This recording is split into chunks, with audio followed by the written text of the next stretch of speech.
my way to foreign policy. Trump with no guardrails is a threat to his adversaries, to members of the media, and that includes members of friendly media, of Fox News, Newsmax, all these networks that think that if they're in the tank for him, they'll somehow get a pass. They won't.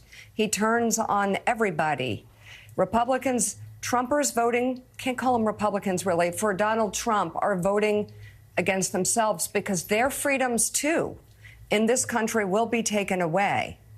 He will be taking away the freedoms of the American people, something he's threatening to do to political adversaries. That could be anybody he doesn't like. That could be a show he doesn't like.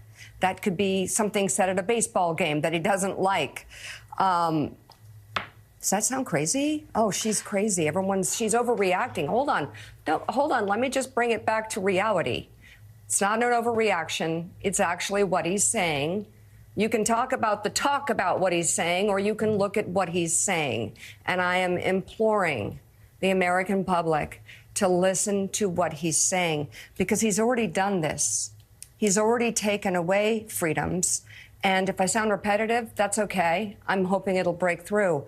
He's taken away 50 years of freedoms for women in this country. That's already happened.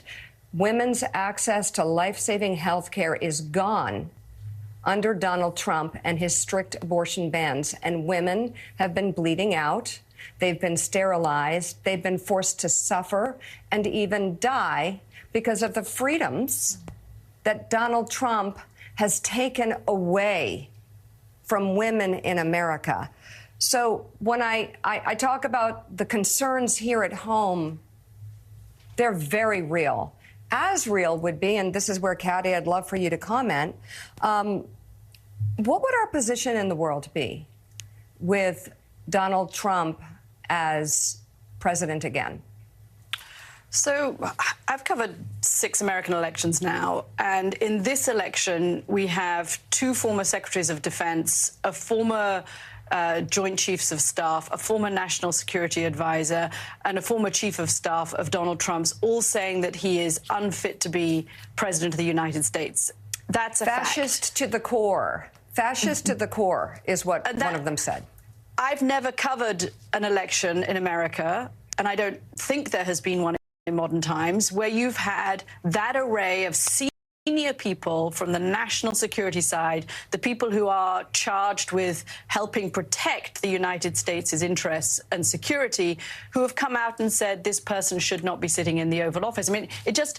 That's the fact, right? It just doesn't happen. And I think when you talk to Republicans who are on the fence about Donald Trump, or say, well, I like the tax cuts, or, you know, I don't like the personality, but he's not really going to do all of those things that he says, I think it is worth reminding people of the people within Donald. That's why Kamala Harris is campaigning with Republicans. The people within his own administration, this extraordinary number of people from the Trump administration who have come out and said that he would be a threat to America's freedoms. So let's bring in national co-chair for the Harris-Walz campaign, Mitch Landrieu. He served as a senior White House advisor to President Biden, and he's traveling with Bill Clinton and Tim Walz. So, Mitch, where do we begin? This election... Well, that's a good place. Yeah, this election, Kamala Harris seems to be making the case that this election is about something sacred and about our safety and about our freedom. And unfortunately, some policy debates and, you know, some positions and opinions are not for today. I mean, that it's unfortunate. Nobody wants that. Nobody wants that more than Morning Joe, which was supposed to be and was created as sort of an island of civility in a sea of shrill voices where both sides could hash out issues they disagree on. And yet this campaign seems to be about something else. Am I right? And if so, can you explain? Of course. And so thank you so much for that. Of course, in an America where we all come to the table of democracy as equals and we all respect each other, we can and should have vigorous debates about policy, which should decide What should the tax code look like? You know, do you favor trickle-down economics, or do you favor building from the bottom up and the middle out? And the contrast could not be starker between the two campaigns. However, there is something much more important at stake right now, and that's democracy itself and the ability of us as Americans to actually enjoy the freedoms that the Constitution bestows upon us. So the thing that has not changed since Donald Trump came down that elevator, although he's gotten much better at being bad, is that Donald Trump is unfit for the presidency. Now, if you don't believe in Democrats, or you don't believe the mainstream media, or you don't believe Fox, that's okay. Donald Trump himself picked people to work for him at the highest reaches who know more about our national security than anybody. So when you have a General Milley, or you have a General Mattis, or you have a Mark Esper, or you have a John Kelly, these are all men that Donald Trump picked. He picked them to be him, who are now telling us to please be careful, because Donald Trump is actually using power to help himself and to hurt his enemies, and is unfit. Besides the fact that he seems a little bit out of whack the last couple of months, as you can tell, that is a red flag that the people of America should pay attention to. Now, I am a political opponent of Donald Trump, so I take very seriously, and I take literally his threats to hurt his political enemies, because I stand against him, as does President Clinton, as does evidently by the polls half of America. And when you use power to hate on people and to hurt other people, and the power of the presidency, which, by the way, is the most powerful position in the entire world, that controls the military, controls the nuclear arsenals, you should pay attention to the people. And just remember this, the people who know him best like him least. That, to me, ends discussions about everything else, even though if you want to have a policy debate about whether we're better or not, I'm happy to have that, and I think we win that argument as well. But Donald Trump is unfit for the presidency. He has been, and he is just going to be a whole lot better at being a whole lot worse should he return to the Oval Office, and it's a very dangerous thing for America and for the world. You're watching Morning Joe Weekend. We'll be right back.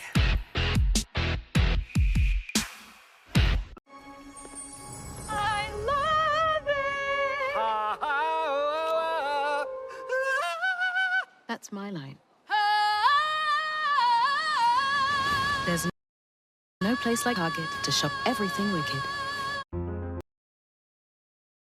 More than ever, dialogue is everything. More than ever, questions require follow-up questions. More than ever, numbers must be crunched, dots must be connected, and steady voices must break through the noise. Because more than ever, it's go time.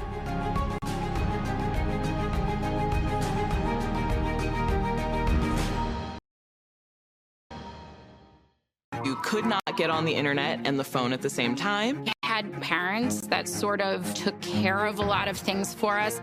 We're struggling with the crushing cost of housing and healthcare and higher education. I remember saying out loud, I met someone that I think is going to be a president.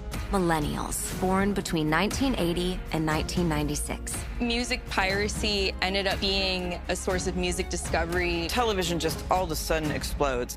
Well, that was hella basic.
Donnie, can we talk a little bit about what we heard from Mitch? I mean, I know his audio was breaking up a little bit. She's committed to put a Republican in her cabinet. But, you know, for Republicans who are feeling so uncomfortable about Kamala Harris, and yet they're looking at Donald Trump and they're not even seeing the guy they might have voted for, you know, back in the day, 2016. What's the permission structure? I would think that they would not want to feel like this is a bait and switch, that there is a way for the Republican Party to come back without Donald Trump. This isn't a Republican Party right now. No. And they know it. So there are those who were like, wow, this isn't the party I recognize. But what's the permission structure? Are you hearing it from any of your Republican friends in the business community that can be created for a vote for Kamala Harris at a time like this? You know, I talk, as we all talk to a lot of people who vote for Trump, and I say to them, and I still can't sort of figure out, do they not believe it or do they not care?